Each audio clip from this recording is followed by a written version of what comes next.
I'm Stacey Zinn Roberts, and I am the host of Live Your Passion. And today we have a great guest, Gigi Felicetta. I call her Gigi. Her friends do, so you can too. She is a physical therapist, and she practices traditional Chinese medicine. She's a licensed acupuncture physician in both the states of California and Florida. Mm-hmm. And she's a certified yoga instructor, but she specializes in laughter yoga, which is really cool, and we're going to talk about that in a second. Welcome, Gigi. Thank you, Tracy. She's showing me my whole life. Thank you, Stacey. It's delightful to be here. It's great. I'm so glad you're here. So, okay, let's talk a little bit about how this started. How did you get into the whole Eastern and Chinese medicine? How did that happen? During high school, I realized that I was fascinated by Eastern philosophy, Eastern religion, Eastern everything. And so it was just like a natural transition for Eastern medicine. It just made sense. It just seemed, yeah. Mm-hmm. And you use both Eastern and Western modalities when you help people to heal. I do. I do. Because I found that as a physical therapist, you weren't getting to the root cause of the problem. Mm-hmm. It was mostly palliative. So they'd have temporary relief and then,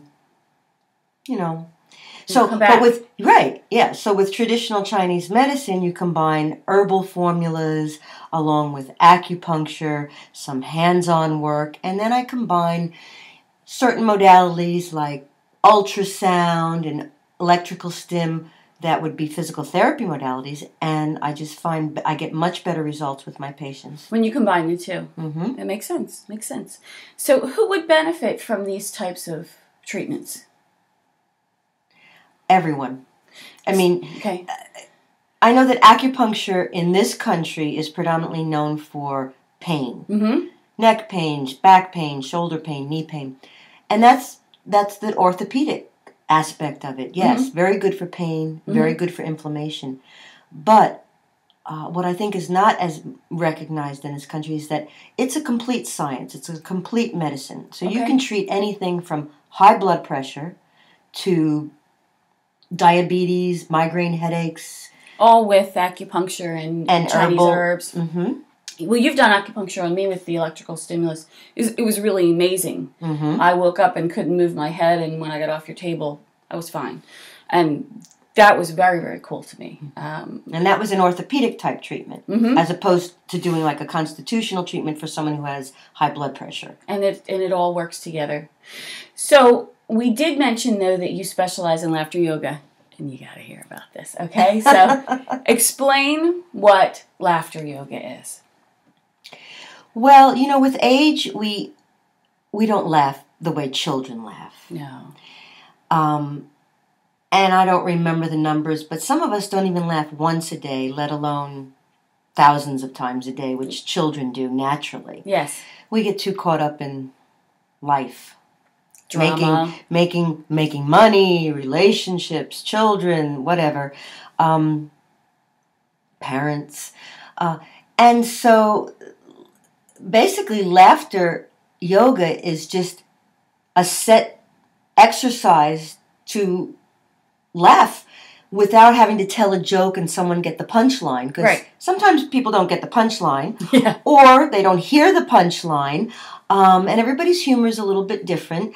But if you just do laughter exercises with the intention of being childlike and playful and making eye contact, mm-hmm. Laughter's contagious. Yes. And once you start doing it, it automatically, especially in a large group of people. So it's just basically exercise, a little breath work, a little bit of gentle stretching, but mostly you focus on doing specific exercises and with the intention of being childlike and playful. I can say that when I started doing it, well, first of all, I was in a place in my life where I wasn't laughing very much, and I knew that if I would go see you once a week, I was guaranteed 1 hour. That I knew I would laugh, and I needed that very badly. But what was interesting once you got there is what you said, you don't have to think something's particularly funny.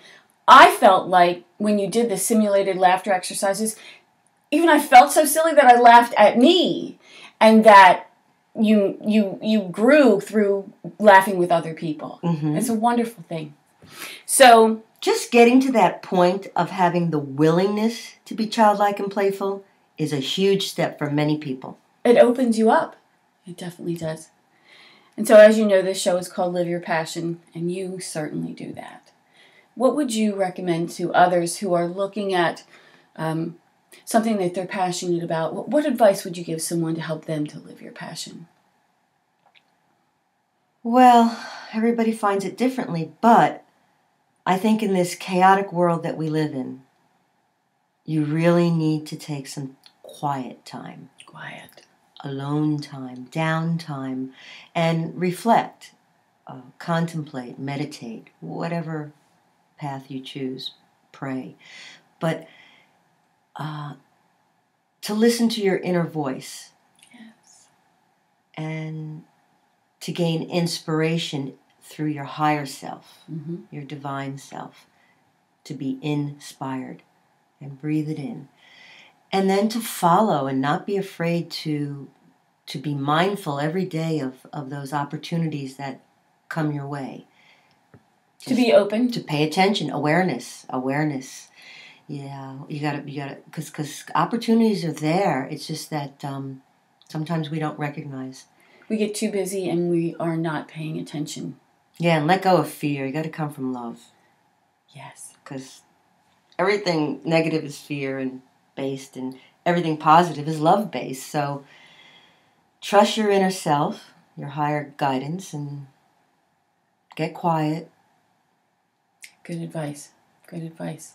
So I always ask all of my guests, as you know, I created the What's Your Avocado concept that says that everyone has something in them that's special. The key is what we call that unique element, your avocado. So the key is to find your avocado and then act on it. And I want to ask you, what was the moment when you realized what your avocado was, when that aha moment, when you knew what you were here to do and how you were going to do it? Wow, that's going way back. Because I really knew in high school that I wanted to do acupuncture. But also what I found in college, I have an ability to motivate people. To light someone's fire. Mm-hmm. To be the wind beneath their wings. And well, I think I met a guy who was a professional student. 9 years probably in college. Wow. And hadn't gotten his undergraduate degree. And I was studying physical therapy at the time. And we became very good friends. He was my TA. And through our relationship, he decided to become a physical therapist and finally got his degree and is a happily married man with children and running a physical therapy department in his town. So your avocado has always been. Gigi and I have been friends for a long time, and I know that you've done that for me. You've made such a huge impact in my life. You've inspired me and shown me the path. It's so rewarding to be able to give that gift to someone, isn't it? To give them the confidence in themselves, to just give them that little push. It's so rewarding. Yeah. Well, I feel like in this lifetime, I have been so blessed. I was born into a fabulous family. Yeah. Good parents who always loved and encouraged me to do whatever I wanted and be, could be anything I wanted to be, do whatever I wanted to do. And I've just always had that self-love and that self-confidence instilled in me from the time I was just wee bitty. And I love that. Wee bitty, just wee bitty. And so it hurts me when I see people who have so much potential and they just don't, they're stuck. Mm-hmm. And all you got to do is give them a little, and there they go, Yeah. Yes, and then, like I said, it's not selfless. I mean, I gain so much from, seeing someone blossom. I think people miss that sometimes. You think that if someone, in our culture, a lot of times you think if someone else is doing well, it's taking away from. There's a shortage of good, and I think that's not true at all. There's plenty for everyone. There's plenty for everyone. Sure. So when you help someone and teach someone or inspire someone, it's good for you too. It feels good. It's a beautiful thing. Mm-hmm. Gigi, thank you so much for coming today. Oh, thanks, Stacy. I love you. I love you too. I'm Stacy Zinn Roberts. This is Live Your Passion. Bye.